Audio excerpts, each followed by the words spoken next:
द्वादश प्रधान भक्तों की कथा का हम श्रवण कर रहे हैं और अजामिल उपाख्यान जो कि श्रीमद् भागवत में आता है, अजामिल उपाख्यान के अनुसार इन 12 प्रधान भक्तों से ही इनमें से कोई एक भक्त कृपा कर दें तो ही हमें भक्ति प्राप्त हो सकती है, अन्यथा नहीं। तो इसी श्रृंखला में हमने कल महाराज बलि की कथा का समापन किया। महाराज बलि जैसा महात्यागी महादानी ना हुआ है, ना होने को है और ना हो सकता है। तीनों लोगों को दान में दे दिया उसने, ये जानते हुए कि उनको वो सदा सर्वदा के लिए खो सकता है। दे दिया भगवान की प्रसन्नता के लिए। महाराज बलि की कथा हमें प्रेरित करे अपना सर्वस्व परमात्मा के चरणों में अर्पित करने के लिए, यही मेरी मंगल कामना है। और आज परमहंस शुकदेव महर्षि वेद व्यास, जिन्होंने हमारे अधिकतर ग्रंथों का संकलन किया, चारों वेदों का, 18 पुराणों का और भी अन्य अन्य ग्रंथ उन्होंने लिखे, ऐसे महर्षि वेद व्यास के पुत्र परमहंस शुकदेव जन्मते ही वो परमहंस अवस्था को प्राप्त थे, जन्मते ही प्राप्त थे। महाभाग शुकदेव के लिए जो भी कहा जाए कम है, ऐसा उनका चरित्र है। परम पवित्र करने वाला अपने मन को, ऐसा चरित्र जिसका आज हम शुभारंभ करेंगे। इनके चरित्र का स्मरण चिंतन करते हुए अष्टावक्र गीता के कुछ श्लोक मुझे याद हुए। 8वें अध्याय के ये श्लोक हैं जो आपके सामने भी प्रस्तुत करूंगा। ये मुझे ऐसा लगता है जैसे कि शुकदेव जी को देखकर ही किसी परमहंस अवस्था के संत को, परमहंस अवस्था के भक्त को देखकर ही ये श्लोक लिखे गए हैं। 8वें अध्याय का, अष्टावक्र गीता के 8वें अध्याय का दूसरा श्लोक, तदा मुक्तिर् यदा चित्तम न वांछति न शोचति न मुंचति न गृह्णाति न रिष्यति न कुप्यति। अर्थात वही मुक्त है। कौन मुक्त है? कौन परमहंस अवस्था को प्राप्त है? कौन जीवन मुक्त अवस्था को प्राप्त है? जिसका चित्त किसी के लिए सोचता नहीं है, किसी की कामना नहीं करता, ना किसी का परित्याग करता है, ना किसी को ग्रहण करता है, ना किसी पे हर्षित होता है और ना ही किसी पर गुस्सा होता है। जिसके चित्त की ऐसी अवस्था है वही मुक्त है। क्या क्या नहीं करता? ना वांछती, कोई अभिलाषा नहीं, कोई इच्छा नहीं, कोई कामना नहीं, ना सोचती, ना किसी के लिए सोच करता है, ना किसी का परित्याग करता है। किसी से, यहाँ पे वस्तु, व्यक्ति, इस भौतिक जगत का कोई भी पदार्थ, प्राणी ले सकते हैं आप। ना किसी का ग्रहण करता है, ना हर्ष को प्राप्त होता है, ना कोप को प्राप्त होता है, ना किसी प्रकार का क्रोध करता है, गुस्सा करता है। आप सोच रहे होंगे ये कोई आदमी है या कोई शिला, कोई पत्थर की शिला है या आदमी? ना हर्ष होता है, ना गुस्सा होता है, ना किसी की आकांक्षा है, ना किसी की सोच है, ना कुछ ग्रहण करता है, ना त्यागता है। ये व्यक्ति जिंदा भी है या मरा हुआ है जिसकी यहाँ परिकल्पना की जा रही है? नहीं। ऐसा महाभाग, ऐसी पुण्यात्मा, ऐसा महात्मा मरा हुआ नहीं है। ऐसा नहीं कि उनमें भावना नहीं होती, परंतु उनकी ये जो भावना है वो आनंद में रहती है सदा के लिए। उसमें किसी प्रकार का विकार नहीं आता। आनंद की अवस्था को प्राप्त होते हैं। कौन सा आनंद? सुख की बात नहीं कर रहा, जो इंद्रियों से सुख प्राप्त होते हैं उनके साथ तो दुख जुड़े हुए हैं। इसके लिए कहा भगवान ने गीता में क्या, यही हसन स्पर्शा भोगा, जो स्पर्श है इंद्रियों से जो भोग प्राप्त होते हैं वो व्यक्ति इस अवस्था को प्राप्त नहीं कर सकता। जिसे अभी इंद्रियों के भोगों में रमन की इच्छा हो रही है वो व्यक्ति इस सुखम आत्यंतिकम, इस आत्यंतिक सुख को, इस परम सुख को, कैसा आत्मिक सुख है, इंद्रियों से प्राप्त होने वाला सुख नहीं, आत्मिक सुख है। और इस सुख को आनंद की संज्ञा दी गई है। आनंद क्यों कहा जाता है, सुख ही क्यों नहीं कहा जाता? कहा जाता है कई बार, ऐसा शास्त्रों में लिखा हुआ पढ़ने को मिल जाता है, जिसे कि सुखम आत्यंतिकम कह दिया गया गीता में भी, परंतु वेदांत की दृष्टि से इसको आनंद ही कहा जाएगा।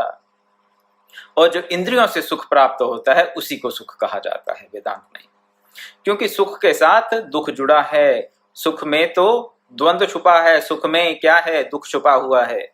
आनंद का कोई विपर्य नहीं होता, विपर्य नहीं है आनंद का कोई, आनंद तो केवल आनंद ही है। आनंद के साथ कुछ और छुपा हुआ नहीं है, कोई शत्रु वहां नहीं बैठा है आपकी पीस ऑफ माइंड को हरण करने के लिए, आपकी मानसिक शांति को हरण करने के लिए। वहां तो केवल और केवल आनंद है। नित्यानंदम परम सुखदम, नित्य आनंद और परम सुख, परम सुख कह दिया जाता है। आनंद उचित शब्द है इसके लिए, क्योंकि आनंद का कोई ऑपोजिट है नहीं। तो ये व्यक्ति, परमहंस अवस्था को प्राप्त व्यक्ति, ना तो किसी की सोच करता है, ना किसी की कामना करता है, ना कुछ ग्रहण करता है, ना परित्याग करता है, ना हर्षित होता है, ना कुपित होता है। इसी 8वें अध्याय का 4था श्लोक है अष्टावक्र गीता का, यदा नाहम तदा मोक्षो यदा हम बंधनम तदा। अब आप सोचेंगे कि ऐसा संभव ही कैसे है कि एक व्यक्ति हो, उसको ना कुछ अच्छा लगे ना बुरा लगे, ना कुछ ग्रहण करे ना परित्याग करे। हमारा तो सारा जीवन ग्रहण और प्रत्याग में चला जाता है। शुकदेव जी की ऐसी अवस्था नहीं है। क्यों नहीं है? उसका जो सीक्रेट है, रहस्य है, वो इस 4थे श्लोक में बता रहे हैं। कहते हैं जहां पर मैं नहीं हूं, जहां पर अहम नहीं है, वहां मोक्ष है। और जहां पर है अभी तक अहम, जहां पर मैं है, वहां पर बंधन है। तो जो व्यक्ति किसी की यहाँ कामना नहीं करता, किसी का ग्रहण नहीं करता, किसी का परित्याग नहीं करता, कुपित नहीं होता, हर्षित नहीं होता, वो व्यक्ति, उसमें अहम है ही नहीं। अहम से अतीत होकर ही उस अवस्था को प्राप्त किया जा सकता है। उसी को परमहंस अवस्था कहा जाता है। शुकदेव उस परमहंस अवस्था को प्राप्त हैं, इसलिए उनमें किसी प्रकार का बंधन नहीं है। अहम होगा तो बंधन होगा, अहम नहीं है तो बंधन नहीं होगा। और जब तक अहम होगा तब तक हर्ष भी होगा, शोक भी होगा, ग्रहण भी होगा, त्याग भी होगा। कैसे? मैं ग्रहण करता हूँ, मैं परित्याग करता हूँ, मैं चुप रहता हूँ, मैं बोलता हूँ, मैं साधन करता हूँ, मैं भोगता हूँ, सब में क्या जुड़ा है? मैं। ये मैं ही तो अहम है। और अगर ये मैं नहीं है तो कौन भोगेगा, कौन त्यागेगा, कौन आकांक्षा करेगा, कामना करेगा, कौन हर्षित होगा, कौन को है ही नहीं कोई वहां पर। वहां पर ना तो कोई हर्षित होने के लिए है, ना कुपित होने के लिए है। उसी अवस्था का नाम, अहम से अतीत अवस्था का नाम ही मोक्ष है, मुक्ति है। और शुकदेव ऐसे परमहंस अवस्था के संत, ऋषि, तत्वद्रष्टा इस अवस्था को प्राप्त हैं। मत्वेति हेलेयो किंचित मां गृहान विमंचमा। इसको सोच लो, अष्टावक्र जी बोल रहे हैं क्या कि जहां पर अहम है वहां पर बंधन है, जहां पर अहम नहीं है वहां पर मुक्ति है। बता रहे हैं, वार्न कर रहे हैं, वो सोच लो, इसको ध्यान से समझ लो कि अहम नहीं होना चाहिए। जब तक अहम रहेगा तब तक मुक्ति संभव नहीं, जब तक अहम रहेगा तब तक भक्ति संभव नहीं। इसलिए कहते हैं इस अहम को क्षीण करने के लिए क्या करें, आगे उसको बता रहे हैं अष्टावक्र जी।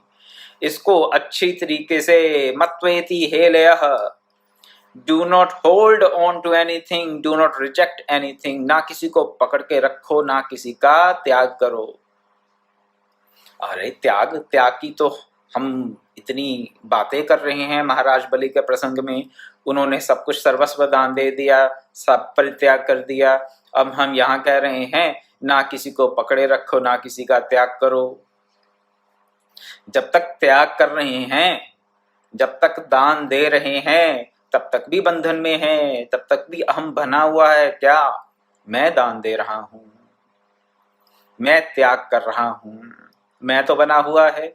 जब तक वो मैं बना रहेगा, चाहे दान देने का, त्याग करने का, तप करने का, साधन का ही क्यों ना अहम हो, अहम तो बंधन ही है। इसलिए अष्टावक्र जी कह रहे हैं महाराज जनक को यहां पर, ना किसी को पकड़ो, ना किसी का त्याग करो, तो अहं क्षीण होगा धीरे धीरे। अहं क्षीण करने के लिए उन्होंने ये सूत्र दे दिया। लेकिन महाभाग शुकदेव, परमहंस शुकदेव जन्मते ही इस अहम से निवृत्त हैं, अहम से निवृत्त हैं। वो उनमें किसी प्रकार का ग्रहण, किसी प्रकार का त्याग है ही नहीं। उनके जन्म के संबंध में अलग अलग कथाएं हमें सुनने को मिलती हैं, उनमें से कुछ प्रसंग मैं आपके सामने रखूंगा। पहले प्रसंग तो ऐसा आता है कि एक बार महर्षि व्यासदेव को ऐसी कामना हुई कि मुझे एक उत्तम पुत्र की, उत्तम संतान की प्राप्ति हो। कैसी संतान चाहते थे वो, कि पृथ्वी, जल और वायु और आकाश की भांति धैर्यशाली हो और तेजस्वी हो, तेजस्वी भी हो और धैर्यशाली भी हो। इसके लिए फिर उन्होंने क्या किया, वो चले गए सुमेरु पर्वत के शिखर पर। सुमेरु श्रृंग, सुमेरु पर्वत का जो शिखर है वो महादेव, शिव और माता पार्वती के विहार की स्थली बताई जाती है। महादेव, शिव और पार्वती जी के विहार की स्थली पर जाकर, सुमेरु पर्वत के शिखर पर जाकर उन्होंने तप किया। तप करके उन्होंने भगवान शिव को प्रसन्न किया और उनसे ये वरदान प्राप्त किया, क्या, कि मुझे ऐसा पुत्र प्राप्त हो जो पृथ्वी की तरह धैर्यशाली हो और अग्नि, जल और आकाश की तरह तेजवान हो। धैर्य और तेज से युक्त ऐसे पुत्र की कामना की, जिस कामना को भगवान शिव ने पूर्ण करने का वचन दिया, वरदान दे दिया कि ऐसी तुम्हारी कामना पूर्ण हो जाएगी। अब यहां बात विचारने की यह है कि महर्षि व्यासदेव तो खुद भगवान के अवतार हैं, अंशावतार हैं, भगवान के अवतार माने जाते हैं महर्षि व्यासदेव, और उनको तो तप करने की आवश्यकता नहीं थी ऐसे पुत्र की प्राप्ति की। जो ऋषि वेदों का संकलन कर सकता है संकल्प मात्र से, वो संकल्प मात्र से ऐसे पुत्र को भी प्राप्त कर सकता है, इसमें संशय नहीं। तो अगर वो संकल्प मात्र से महर्षि व्यासदेव ऐसा पुत्र प्राप्त कर सकते थे, शुकदेव सरीखा, तो फिर उन्होंने तपस्या क्यों की, फिर तप क्यों किया उन्होंने? इसके लिए यही बताया जाता है कि उन्होंने और लोगों को मार्ग दिखाने के लिए, दूसरों की मार्ग प्रशस्ति के लिए, कि उत्तम संतान किस प्रकार पैदा की जा सकती है, उत्तम संतान की प्राप्ति के लिए क्या साधन है, यही मार्ग दिखाने के लिए उन्होंने सुमेरु पर्वत के शिखर पर जाकर तप किया। और कोई इसका कारण हमें नजर नहीं आता।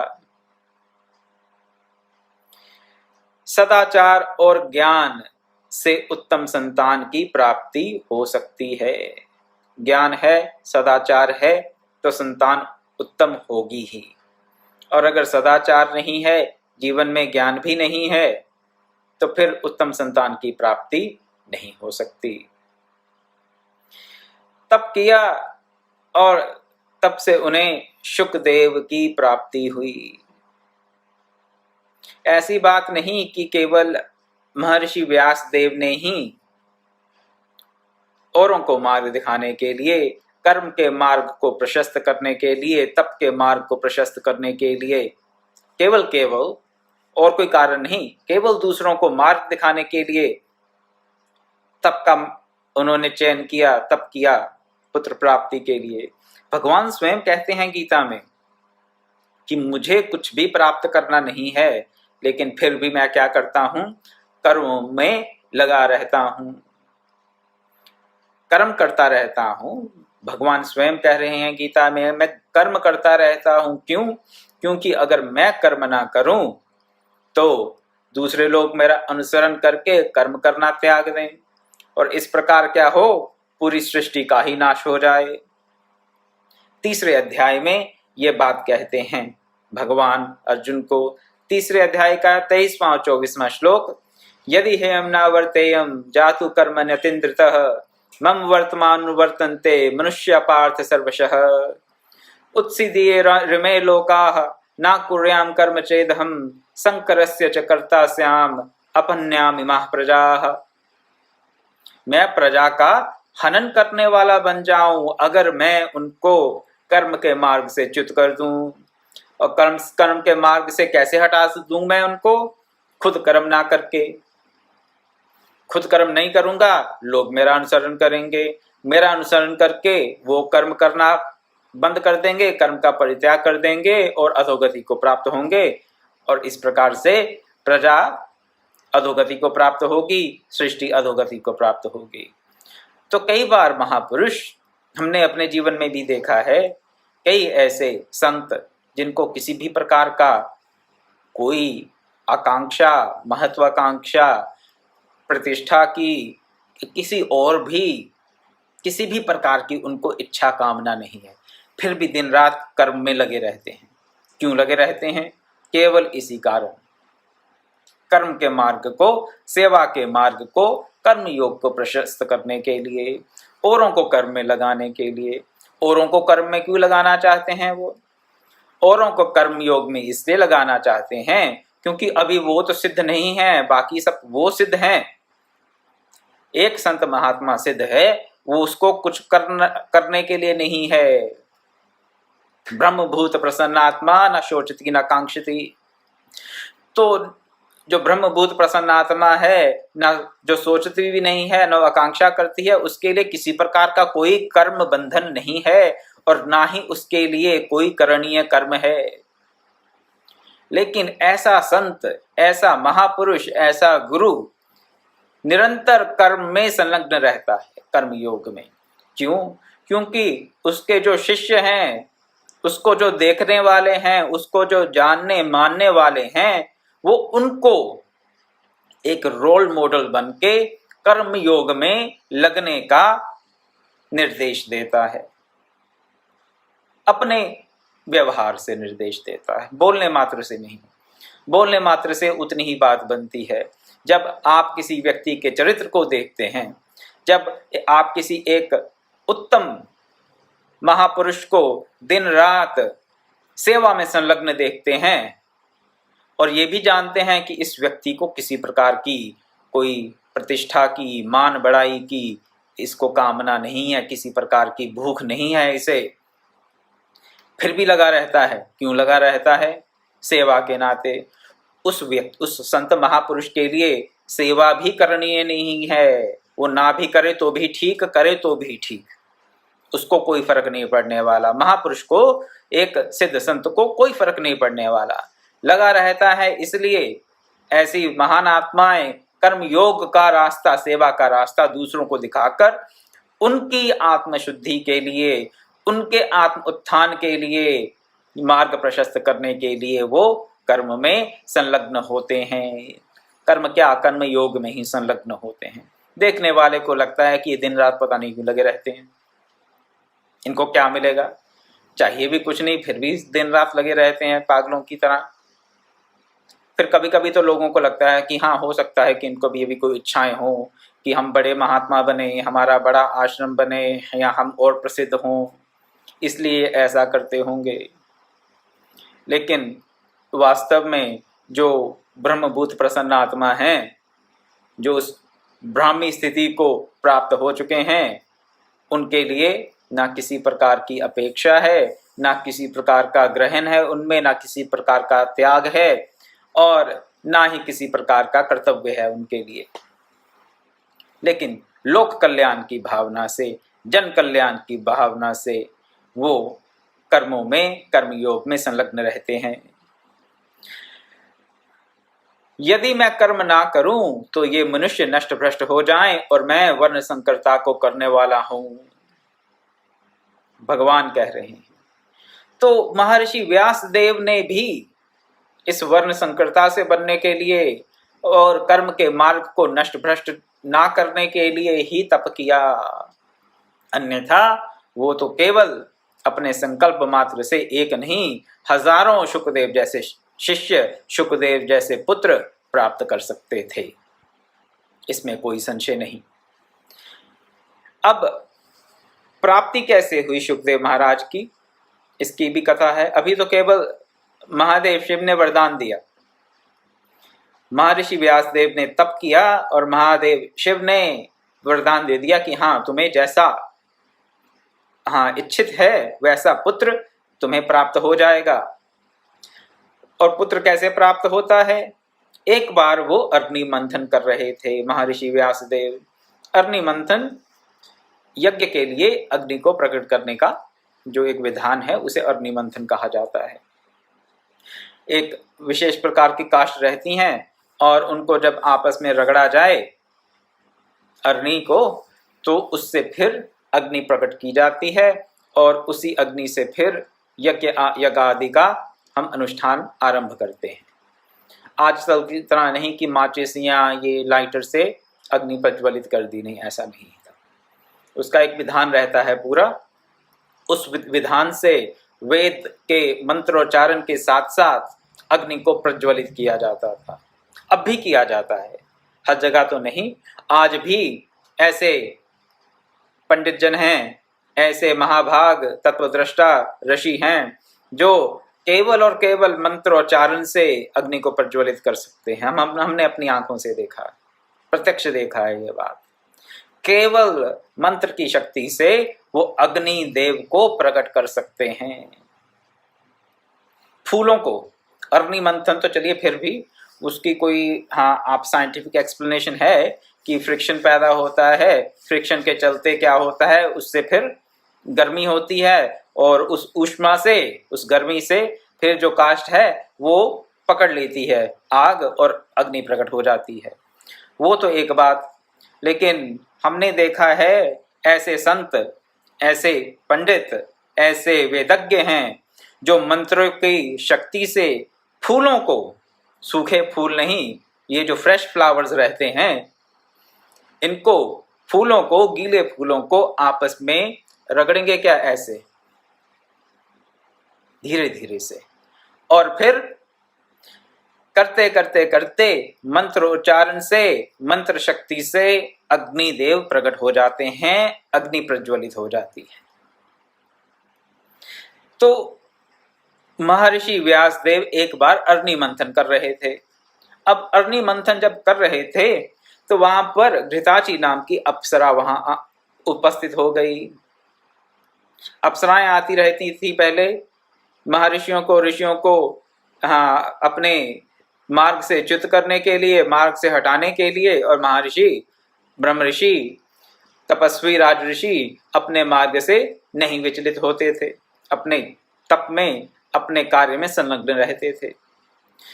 तो यहाँ पर भी घृताची नाम की अप्सरा आई और संयोग से महर्षि व्यासदेव का जो वीर्य था वो अग्नि में गिर गया, वीर्य स्खलित हुआ और अग्नि में, जिससे कि वो अग्नि प्रकट करना चाह रहे थे, उसमें उनका वीर्य गिर गया और उसी से शुकदेव का जन्म हुआ। अरणी से शुकदेव का जन्म हुआ। इससे क्या अर्थ लिया जाए? क्या यही कि ये बालक महान? क्या मांगा था व्यासदेव ने? यही मांगा था कि अग्नि के समान मेरा पुत्र तेजस्वी हो और पृथ्वी जैसा धैर्यवान हो, आकाश जैसा वो सर्वत्र व्याप्त हो, उसकी चेतना सर्वत्र व्याप्त हो, अग्नि जैसा देदीप्यमान हो, धरती जैसा उसमें धैर्य हो। और अरणी जो थी उसने वो धैर्य का काम किया, धैर्य दिया इस जीवात्मा को, पुण्यात्मा को। और अग्नि में जो ऊष्मता थी, जो अग्नि थी, उसने तेज दिया, ऐसा समझ लें। और भगवान व्यासदेव वहां पर प्रकट हुए। प्रकट होते ही उनकी जो अवस्था थी वो 12 वर्ष के बालक की थी। 12 वर्ष के बालक की, ये ऐसा नहीं छोटे शिशु की तरह वो उत्पन्न नहीं हुए, एक 12 वर्ष के बालक की तरह उनकी अवस्था थी। और उनके शरीर से अग्नि की भांति निर्मल ज्योति फैल रही थी। तेजवान थे, परम तेजवान थे। महर्षि व्यासदेव के वीर्य से उत्पन्न हुए थे तो तेजवान तो होंगे ही, इसमें कोई संशय नहीं। और उनका वो तेज जहां पर वो थे सर्वत्र फैल रहा था उनके इर्द गिर्द। अब बालक उत्पन्न हुआ है, चाहे 12 वर्ष की अवस्था का ही क्यों ना हो, अब सब प्रकार के संस्कार करने हैं उनके। तो सर्वप्रथम गंगा जी आती हैं, स्त्री का रूप धारण करके गंगा जी आती हैं और उनको स्नान कराती हैं। इसका क्या अर्थ है? कि शुकदेव गंगा जी की भांति पवित्र हैं, गंगा जी की भांति पवित्र हैं। गंगा जी ने खुद उनको स्वयं वहां आकर उपस्थित होकर, स्त्री के रूप में उपस्थित होकर उनको स्नान कराया। फिर आकाश से काला मृग चर्म और दंड आया। आकाश से काला मृग चर्म आता है, आकाश ही उनके वस्त्र हैं। कई जगह तो ये बताया जाता है कि शुकदेव किसी प्रकार का वस्त्र धारण नहीं करते, एकदम अवधूत अवस्था में, परमहंस अवस्था में रहते हैं। यहाँ पर यह बता दिया गया कि आकाश से मृग चर्म आया और उस मृग चर्म को उन्होंने धारण किया, जो कि एक ब्रह्मचारी के लिए उपयुक्त है। साथ ही साथ एक दंड भी आया आकाश से। गंधर्व, अप्सरा, विद्याधर आदि गाने बजाने और नाचने लगे। यहाँ पर एक बात अब मैं आपको बता दूं, अब ये बात आई गई, कई लोग संशय करते हैं ये गंधर्व, अप्सराएं, विद्याधर ये होते हैं कि नहीं होते, किसने देखे किसने नहीं देखे, अगर हैं तो फिर मुझे क्यों दिखाई नहीं देते। ऐसा संशय हो जाता है कि अगर ये विद्याधर गंधर्व उपस्थित हैं तो फिर हमें कभी क्यों दिखाई नहीं देते। इसके लिए मैं आपको केवल इतनी बात बता सकता हूं कि अगर आपका आस्था नहीं है, किसी भी श्रोता की, मैं नहीं कह रहा हूं कि आपकी आस्था नहीं है, परंतु अगर आपकी आस्था नहीं है अभी कि ये सब अलग अलग योनियां उपस्थित हैं, गंधर्वों की, चारणों की, विद्याधरों की, तो उसके लिए आप फिर थोड़ा सा साइंस का सहारा ले लीजिए, थोड़ा सा फिजिक्स पढ़ लीजिए। हो सकता है साइंस में जो कहा है उससे आपके मन को थोड़ा संबल मिले इस बात को मानने के लिए। और क्या पढ़ें? फिजिक्स में स्ट्रिंग थ्योरी पढ़ लीजिए। स्ट्रिंग थ्योरी में बताया गया है कि 11 डायमेंशंस हैं, 11 आयाम हैं। और वो 11 आयाम कौन से हैं, कैसे हैं, अगर आप उनको पढ़ लेंगे तो आपको ये पता चल जाएगा कि कैसे कोई संत महात्मा एक ही समय पर 2 अलग अलग जगह पे उपस्थित हो जाता है। एक ही संत महात्मा 2 जगह पर उपस्थित हो सकता है एक ही समय। सिद्ध महापुरुषों की बात कर रहे हैं, हमने सुना है, देखा है इन बातों को, इसलिए आपके सामने पूरे कॉन्फिडेंस के साथ, हाँ, पूरे आत्मविश्वास के साथ ये बात मैं आपको कह सकता हूं कि एक ही संत महात्मा कई बार 2 क्या 3 अलग जगह पर वो उपस्थित हो जाते हैं, इसमें किसी संशय की बात नहीं।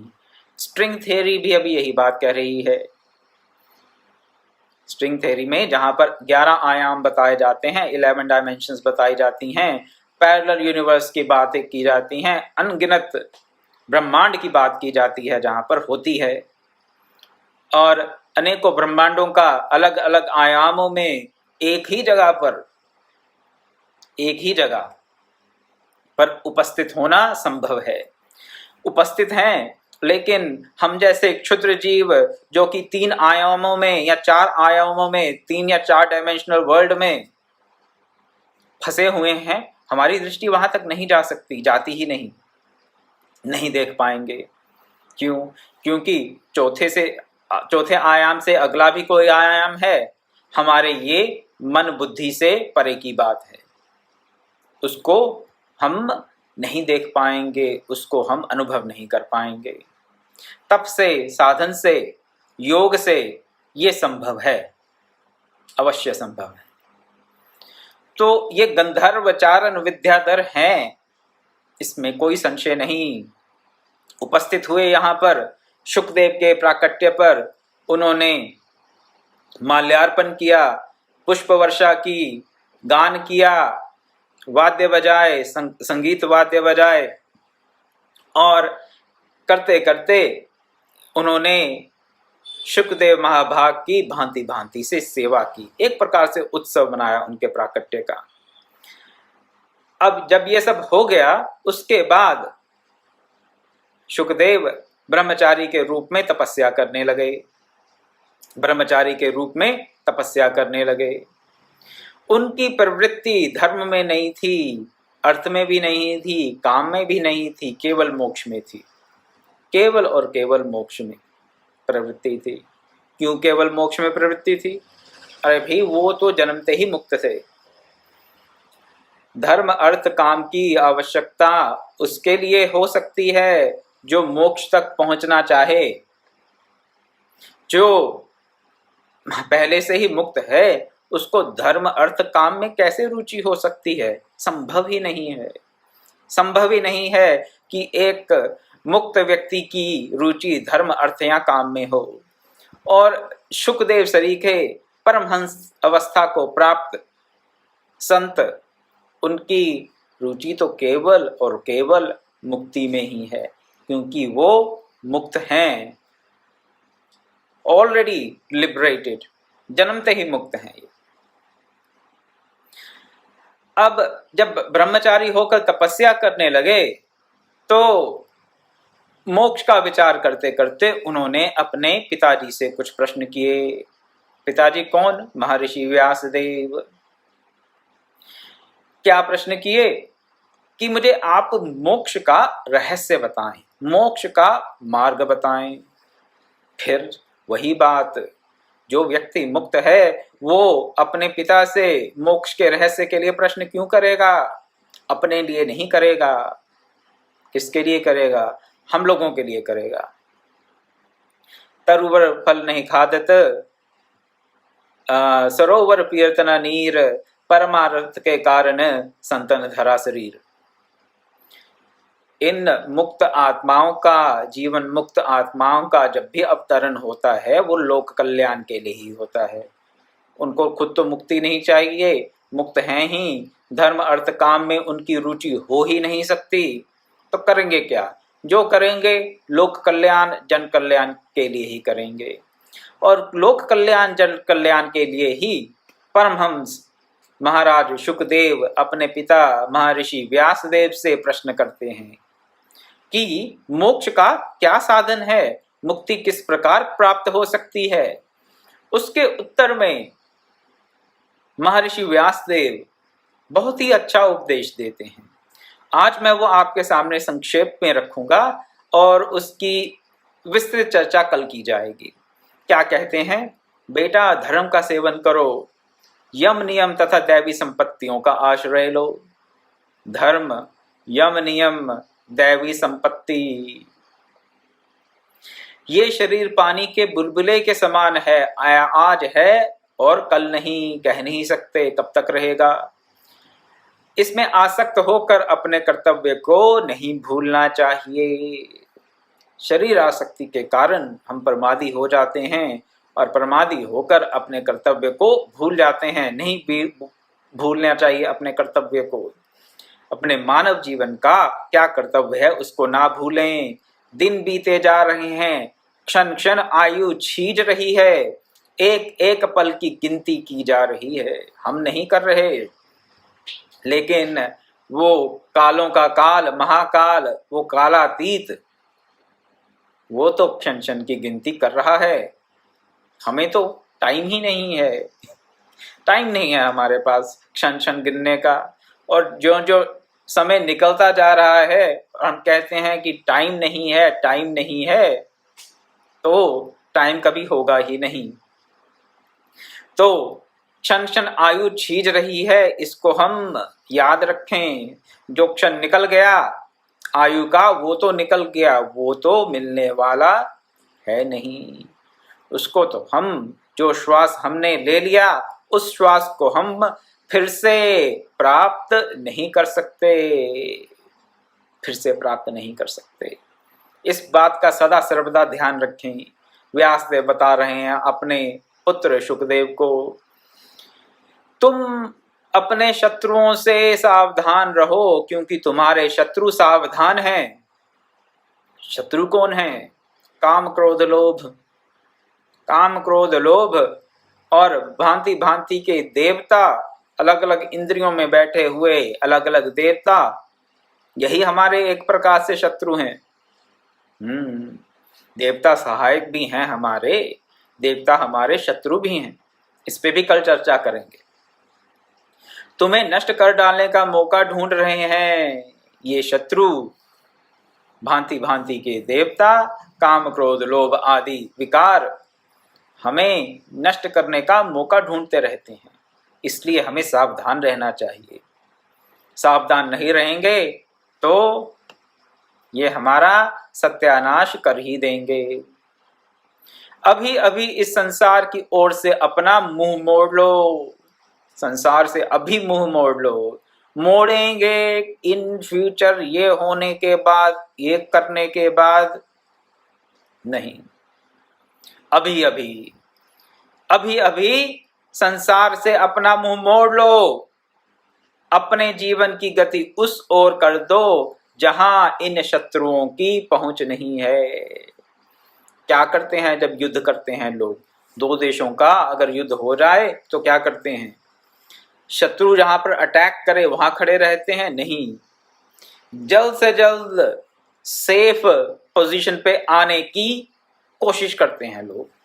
ये जो मिलिट्री एक्सरसाइजेस होती हैं या जो वास्तविक युद्ध होते हैं, क्या करते हैं? अटैक किया और जितनी जल्द से जल्द हो सके अपनी सेफ पोजीशन पर आ गए, जहां पर शत्रु अटैक नहीं कर सकते, जहां पर शत्रु आक्रमण ना कर सके, उस पोजीशन में आ जाते हैं।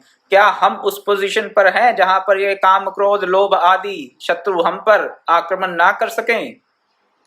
नहीं, हम तो इनसे घिर के बैठे हुए हैं और खुशी खुशी इन शत्रुओं से घिर के बैठे रहते हैं। शत्रुओं को मित्र मानकर इनसे घिर कर बैठे रहते हैं। खुद ही आ बैल मुझे मार, खुद ही हाँ शेर के मुंह में हाथ डाल रहे हैं हम। लेकिन व्यासदेव कह रहे हैं अपने पुत्र को, इन शत्रुओं की जहां पहुंच ना हो उस तरफ अपनी जीवन की गति को कर दो। तो कौन सी गति है जीवन की? कहां पर इन शत्रुओं की पहुंच नहीं है? उसकी चर्चा हम कल करेंगे, आज समय बहुत हो गया। ओम पूर्णमदः पूर्णमिदं पूर्णात् पूर्णमुदच्यते पूर्णस्य पूर्णमादाय पूर्णमेवावशिष्यते। ओम शांति शांति शांति। हरि ओम तत्सत्।